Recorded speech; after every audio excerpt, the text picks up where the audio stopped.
Gold Discovery State Park in Coloma, California, a majestic monument stands above James Marshall's grave. It helps us to remember the man and his experiences, and to consider his impact on the United States and the American dream. On October 8, 1810, in the Marshall's Corner area of Hopewell Township in central New Jersey, Philip and Sarah Marshall welcomed their first child, James. Philip's and Sarah's ancestors included soldiers in the Continental Army during the American Revolution, and John Hart, a local hero and signer of the Declaration of Independence. In 1816, the Marshall family moved 10 miles west to Lambertville, a small village on the Delaware River that was beginning to expand after a recently constructed covered bridge replaced the ferry. On Bridge Street, Philip Marshall built a brick house, today the James Wilson Marshall House Museum. A skilled carpenter, Philip likely made the original staircase, bookcases, and other features. He set up a shop for making wheels, wagons, and coaches. Like other local children, James was taught basic subjects, including geology, at private schools, because there were no public schools yet in Lambertville. The Marshalls were Baptists and hosted services in their home. In 1825, Philip and Sarah helped to organize and construct a church across the street. James Marshall followed his father in the wheelwright and coach and wagon making trade and became his partner. Their business eventually performed poorly, so Philip took a job near Baltimore, building a railroad. Soon after, in 1834, Philip caught typhus and died, with more debts than assets. The house on Bridge Street had to be sold. At the age of 24, as many of his peers were progressing in their professions and starting families, James was dissatisfied with his prospects and sought a better life. James had already begun to turn his eyes westward and to experience the yearning which makes the pioneer, he told a biographer decades later. He left Lambertville, headed west, worked for several months as a carpenter in Crawfordsville, Indiana, and in Warsaw, Illinois. He then traveled to Omaha in the Missouri Territory and worked as a wheelwright. In nearby Bellevue, he became a fur trader and trapper. 3 years after he left home, James moved south to the newly opened Platte Purchase. As an original settler, he bought 129 acres on the east bank of the Missouri River, built a house, and cleared a farm.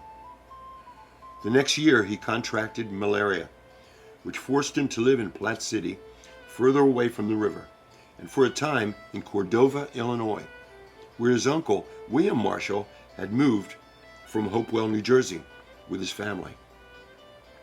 After his illness persisted for 6 years, James desired a different climate and greater opportunity out west.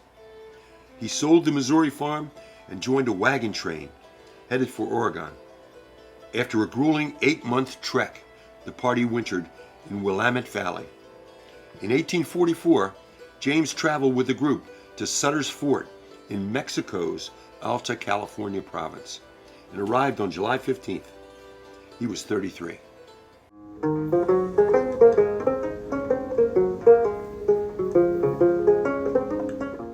Sutter's Fort was a trading hub and the center of New Helvetia, an estate founded and ruled by John Sutter, a Swiss immigrant who had obtained a 48,000-acre land grant from Mexico. Sutter envisioned a lucrative agrarian and mercantile empire. For labor, he exploited and enslaved Nisenan, Miwok, and other indigenous people, although he viewed himself as a benevolent employer and protector. Welcoming and helpful to settlers from the east, John Sutter promptly hired the versatile James Marshall as a carpenter and mechanic, and gave him a workshop where he made wagons, carts, and wheels and did repairs. The next year, James purchased a ranch from another settler built a cabin, bought horses and cattle, and planted fruit trees. In 1846 and 1847, James Marshall took part in the Bear Flag Revolt, in which American settlers battled Mexican government forces and helped establish California as United States territory. He fought in Sonoma, San Juan, Los Angeles, and San Diego, serving patriotically as his New Jersey ancestors had done. When he returned, he found his ranch and livestock pillaged. He lacked the means to restore the property and felt wronged, a sentiment that would plague him in later years. While James resumed work at Sutter's Fort, John Sutter wanted a sawmill to generate lumber for the growing operations. For its construction, the men formed a 50-50 partnership. Sutter contributed the workers, equipment, and supplies. Marshall provided expertise and supervision as the millwright. James found a suitable location 45 miles east on the South Fork of the American River near the Nisenan village named Coloma, meaning Beautiful Valley. Settlers would soon call it Coloma. Work began in August 1847. A group of Mormon settlers soon joined Marshall's team of indigenous men.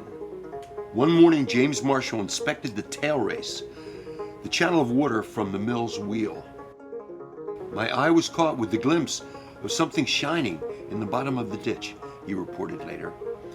I reached my hand down, picked it up, and it made my heart thump, for I was certain it was gold. The piece was about half the size and of the shape of a pea. Then I saw another piece in the water.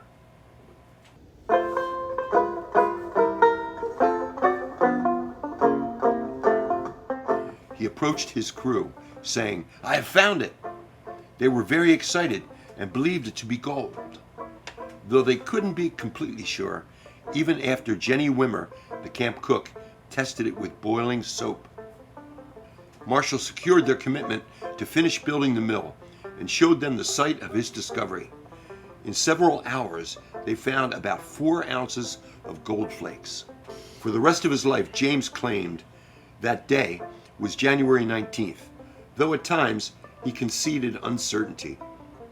Based on the diaries and testimony of his fellow workers, January 24th, 1848 is now accepted as Gold Discovery Day. Blow ye winds high hey, blow ye winds high ho, there's plenty of gold, so I've been told, in California.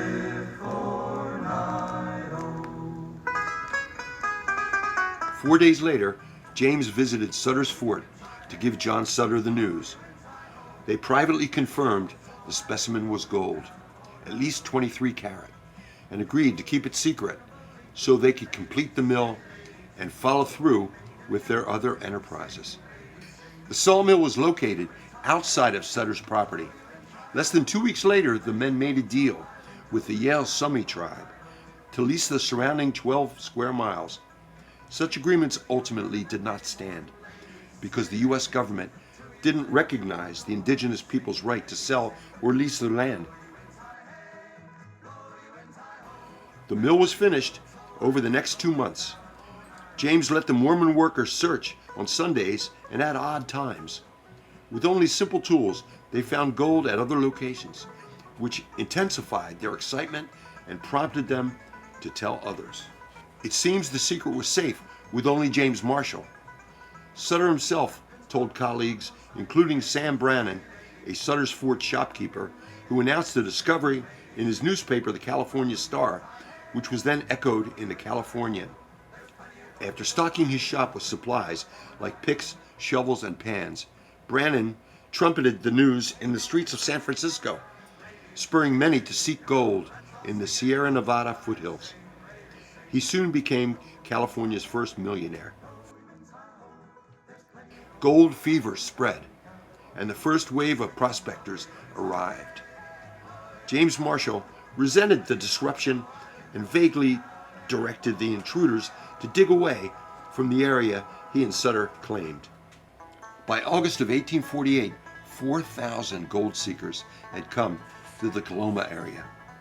Colonel Richard Mason, the U.S. military governor of California, evaluated the burgeoning activity and interviewed James, who was forthcoming to him about his discovery. Colonel Mason sent a report and samples to Washington, D.C. Squatters proliferated, and any gold belonged to its finders. Mines were rapidly established. James Marshall continued prospecting in the creeks around Coloma with modest success. He was viewed as a wealthy gold diviner and was continually interrogated and even threatened. He narrowly averted robbery by a gang. The news spread east through the year. On December 5th, in his State of the Union message, President James Polk, a champion of Western expansion, confirmed the discovery, effectively broadcasting to the world that the gold rush was on. In 1849, one of the great migrations was well underway. The 49ers, at first mostly men, came from the eastern United States and from Mexico, South America, Hawaii, and China, and then Europe. Many took the overland route across the Great Plains, Rockies, and Sierra Nevadas. Others sailed to San Francisco by the southern route around Cape Horn, or took the land and sea route, which entailed hiking across Panama. The gold rush created a new American dream, instant wealth won by audacity and good luck, wrote the historian H.W. Brands. Most did not get lucky, however, and mining became a corporate endeavor.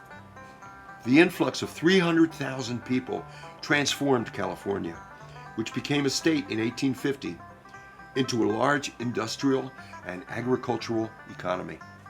There were negative consequences of the gold rush as well, including disease and lawlessness. Chinese immigrants were persecuted. The indigenous tribes were displaced from their lands, often violently, and their populations were decimated. Hydraulic mining devastated the land, requiring protective legislation in the late 1800s. In this turbulent environment, James Marshall litigated to secure rights and claims, but largely failed. He'd sold his interest in the mill, which was demolished. His former partner, John Sutter, went bankrupt. According to acquaintances, the pioneer procrastinated, living in dreams and expectations, and was fond of reading. He would squat on the ground or floor for hours. He consulted spirits for guidance in mining and prospecting. He had no luck and little money. Reports circulated that James was a heavy drinker and a delusional wanderer, which he disputed.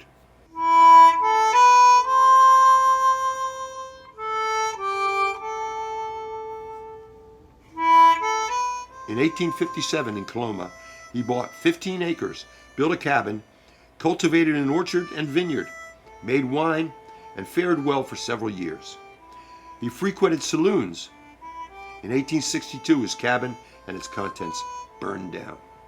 In the late 1860s, he tried to establish a quartz mine in neighboring Kelsey.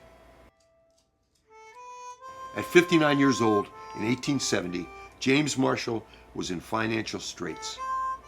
He petitioned the community and the California state legislature for aid, but was not initially successful like John Sutter, who received an annuity. A mining partner, William Burke, secured a biographer and helped him lecture locally for income. A main theme was that California and the United States had prospered greatly from the gold discovery, while he himself had not, and therefore contributions were appropriate. Marshall lectured in Salt Lake City, Denver, and Kansas City. When he'd gone west 27 years earlier, he traveled by covered wagon.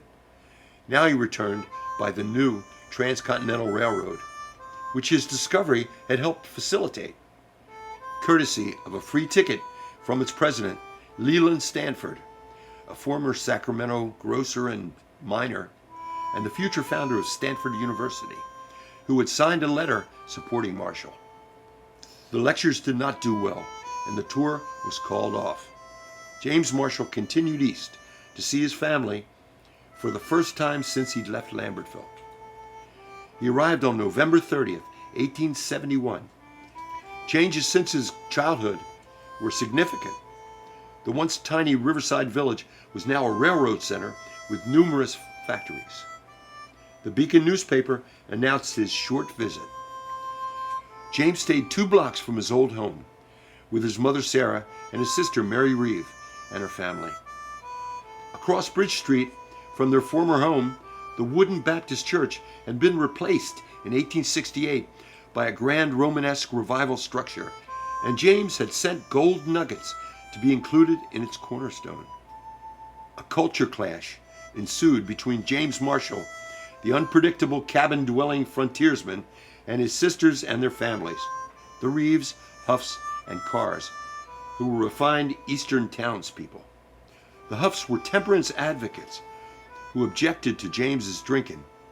At the winter's end, James departed for California, and his relatives were generally relieved. During that visit, perhaps inspired by spirits or by the inclination to shock and impress Lambertville, James prospected for gold in the Delaware River Valley with his nephew George Howard Carr. They did not find any.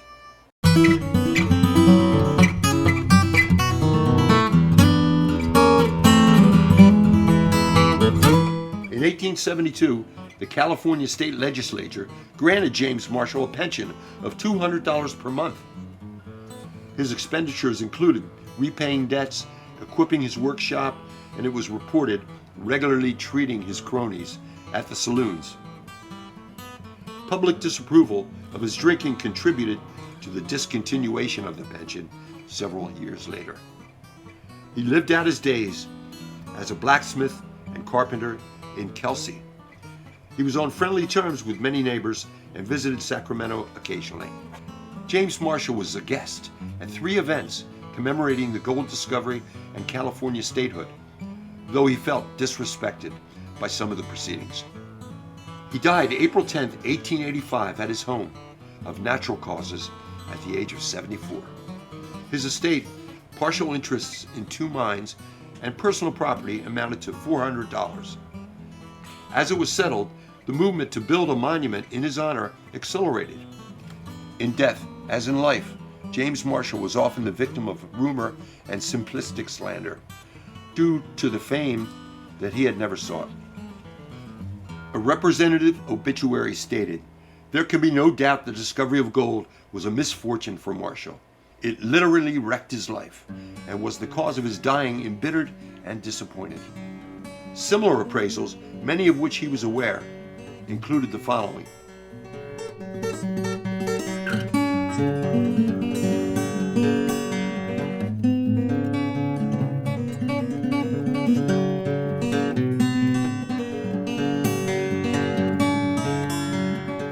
In reality, James Marshall had many positive traits, friends and admirers.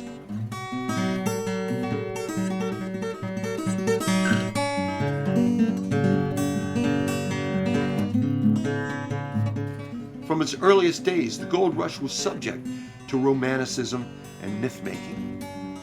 As the gold discoverer, James Marshall contributed to the formation of an American icon, the 49er.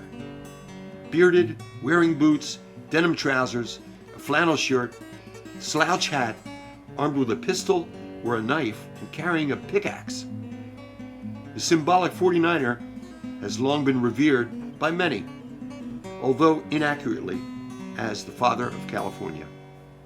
In the prospectors of literature and movies, we often recognize a caricature of James Marshall, the coarse pioneer, brimming with visionary wisdom, wrestling with demons, lacking in luck, but persevering.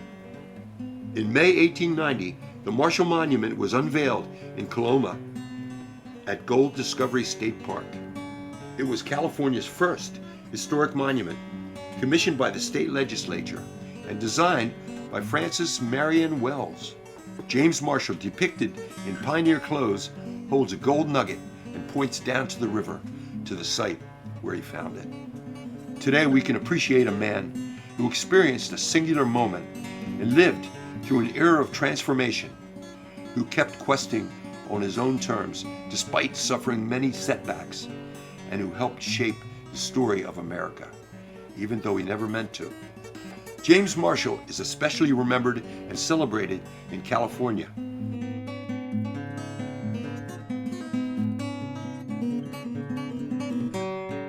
And here in Lambertville.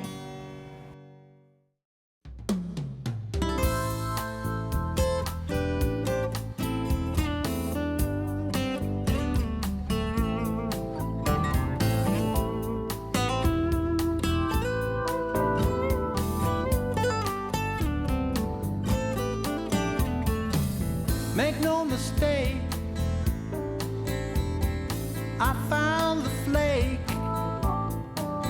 in them good old golden days. They call me crazy, a ginsot too.